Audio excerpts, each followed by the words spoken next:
안녕하세요. 쌍문동 율리의 꼬수입니다. 오늘은 제가 기존에 좀 부족했던 레건에 대한 이해를 정리해 볼 건데요. 며칠 동안 레건에 대해서 좀 공부를 한 내용이긴 하지만 여전히 부족할 수 있다는 점을 이해 부탁드릴게요. 자, 먼저 우리가 동물 중심주의의 한 축으로서 지금까지 레건의 입장을 공부할 때 의무론에 기초한 입장이라고 배웠습니다. 이 의무론의 기초에서 레건은 삶의 주체로서의 동물, 여기서 말하는 삶의 주체로서의 동물은 다른 표현으로 1살 이상의 정상적인 포유동물이라는 표현도 등장했었고요. 또는 일부 포유동물이라는 말도 등장했었습니다. 어쨌든 이런 삶의 주체로서의 동물은 도덕적인 권리를 지닌다. 그리고 인간은 바로 이러한 도덕적 권리를 존중해야 하는 의무가 있다라는 관점에서 인간은 삶의 주체로서의 동물에게 해를 가해서는 안 된다. 인간은 삶의 주체인 동물의 도덕적 권리를 존중해야 된다라는 입장을 취한 것으로 배웠습니다. 자, 그런데 올해부터 이 기존의 이해에 좀 의문을 가하게 된 문제들이 등장했어요. 기존의 이해에서 특히 레건이 취하고 있는 이 의무론의 관점 중에 칸트의 관점은 수단인 동시에 목적이라는 의미를 지니고 있는 부분이 있었죠.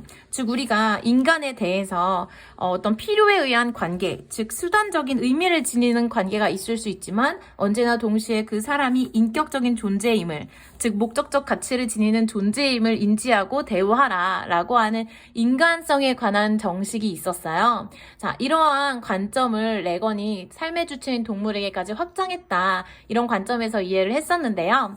그런 관점에서 자원이라고 하는 개념이 사실은 거의 수단하고 비슷한 개념이다 라는 식으로 이해해 왔습니다. 제가 그렇게 이해했던 이유는 바로 이 레건의 글을 인용한 논문에 드러나 있는데요. 구명보트에 탄 개의 사례에서 레건이 이런 표현을 쓰거든요. 단지 자원으로서만, 단지 수단으로서만, 단지 도구로만 대하는 것이 아니다. 이게 어떤 거냐면 구명보트에 개를 던져.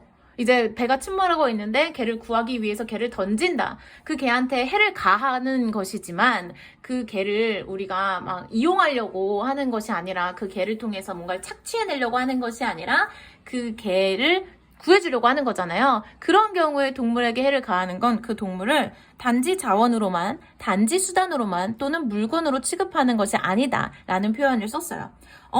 단지 수단으로서만, 아까 같이 단지 자원으로만 이란 표현을 쓰네. 그러면 수단인 동시에 목적이라는 표현이 가능한 것처럼 자원인 동시에 목적이라는 표현도 가능한 것이 아닌가 하는 생각을 가지고 있었고 그렇게 이해하고 있었죠. 그런데 우리가 지난 4월에 보았던 이 선지에서는 이런 내용이 나오죠. 성장한 포유동물은 결코 인간을 위한 자원으로 대우받아서는 안 된다. 저는 이때 인간을 위한 자원이라고 하는 이 내용은 그래, 이건 단순한 자원이야. 아이고. 그래, 이건 단순한 자원이야. 라고 이해하고 넘겼거든요. 그러면 레건한테 인간을 위한 자원이라고 하는 말의 의미는 결국 단순한 자원의 의미를 가진다라고 이해를 했어요. 자, 그런데 9월에도 이와 비슷한 맥락의 선지가 출제됐어요.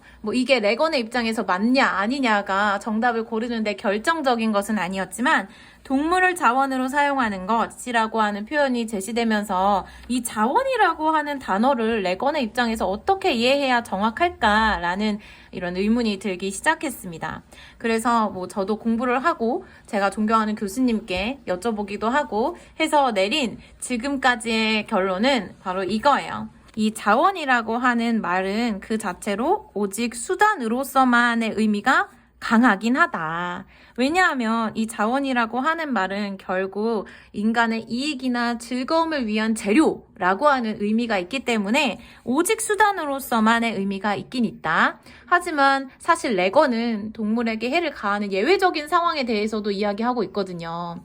아까 제시하고 있는 이 구명보트의 사례 같은 경우도 이 개를 도울 수 있는 경우는 다른 사람들에게 해가 되지 않는 경우, 즉 결국 인간을 위해서 개는 희생될 수 있다고 보는 관점이에요. 그리고 또 앞에서 제시한 내용들을 보면 레건은 우리가 동물에게 해를 가할 수 있는 예외적인 상황을 제시하고 있기도 합니다. 뭐 그런 점에서 결국은 인간의 이익을 위해 삶의 주체인 동물의 권리를 희생시킬 수 있는 경우를 허용한 것이 아니냐, 공리주의적 입장과 뭐가 다르냐라는 비판을 받기도 하거든요.